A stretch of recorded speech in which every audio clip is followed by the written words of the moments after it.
പ്രേക്ഷകരുടെ ശ്രദ്ധയ്ക്ക് Kerala vision cable നെറ്റ്വർക്കിൽ ഫ്ലവേഴ്സ് ഇനി മുതൽ ചാനൽ നമ്പർ 10-ലായിരിക്കും ലഭ്യമാകുക. പ്രേക്ഷകർ സദയം സഹകരിച്ചാലും. കർണാടകയിലെ ഷിരൂരിൽ മണ്ണിടിച്ചിലിൽ കാണാതായ അർജുൻ ഉൾപ്പെടെയുള്ളവർക്കായി തെരച്ചിൽ മറ്റന്നാൾ പുനരാരംഭിക്കും. നാളെ വൈകുന്നേരത്തോടെ ട്രഡ്ജർ ഷിരൂരിൽ എത്തിക്കും. അരുൺ പൂപ്പറമ്പ ഷിരൂരിലെ ഈ അപകടം നടന്ന സ്ഥലത്ത് നിന്ന് തത്സമയം ചേരുകയാണ്. പറയൂ അരുൺ.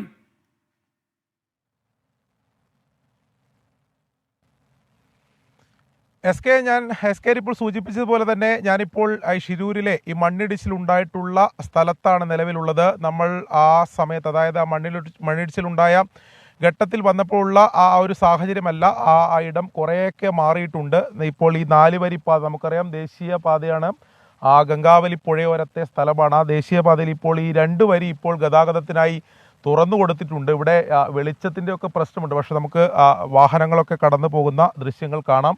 ആ രീതിയിൽ ഇപ്പോൾ ഇതൊരു സാധാരണ നിലയിലേക്ക് ഗതാഗതമൊക്കെ പുനഃസ്ഥാപിച്ചിട്ടുണ്ട്. 2 വരി മാത്രമാണ് പുനഃസ്ഥാപിച്ചിട്ടുള്ളത്. മറുവശത്ത് ഇപ്പോഴും വലിയ മൺകൂനയുണ്ട്. അത് പൂർണ്ണമായും നീക്കം ചെയ്യാൻ ഇതുവരെ സാധിച്ചിട്ടില്ല. നമുക്ക് വാഹനങ്ങളൊക്കെ ഈ ദേശീയപാതയിലൂടെ കടന്നു പോകുന്ന ദൃശ്യങ്ങൾ നമുക്ക് കാണാം. എന്തായാലും SKN ഷിരൂർ ദൗത്യം, അതായത് 2 മാസം പിന്നിടുകയാണ്. ജൂലൈ 16-നാണ് ഈ മണ്ണിടിച്ചിലുണ്ടായത്. അതിനുശേഷം ഇപ്പോൾ ഇതാ 2 മാസം പിന്നിട്ട് നിൽക്കുന്ന ഘട്ടത്തിലാണ് നമ്മളിപ്പോൾ ഈ സംസാരിക്കുന്നത്. അപ്പോഴും നമ്മൾക്ക് മുന്നിൽ വലിയൊരു ചോദ്യചിഹ്നം, അല്ലെങ്കിൽ ഉത്തരം കിട്ടാത്ത ചോദ്യങ്ങളുണ്ട്.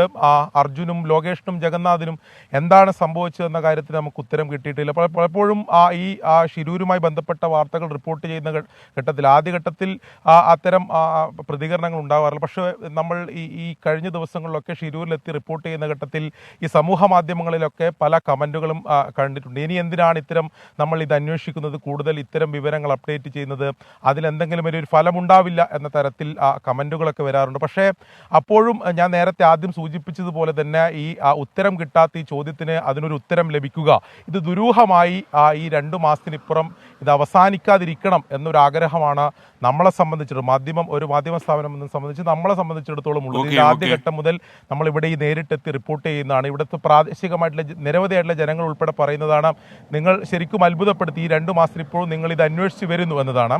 എന്തായാലും SKN ദൗത്യം ഒരു അവസാന ഘട്ടത്തിലേക്ക് എത്തിയെന്ന് നമുക്ക് പറയാൻ സാധിക്കും. ഇനിയുള്ള ആകെ ആശ്രയം, പ്രതീക്ഷ എന്നുള്ളത് ഈ ഡ്രഡ്ജർ എത്തിച്ചുള്ള തെരച്ചിലാണ്.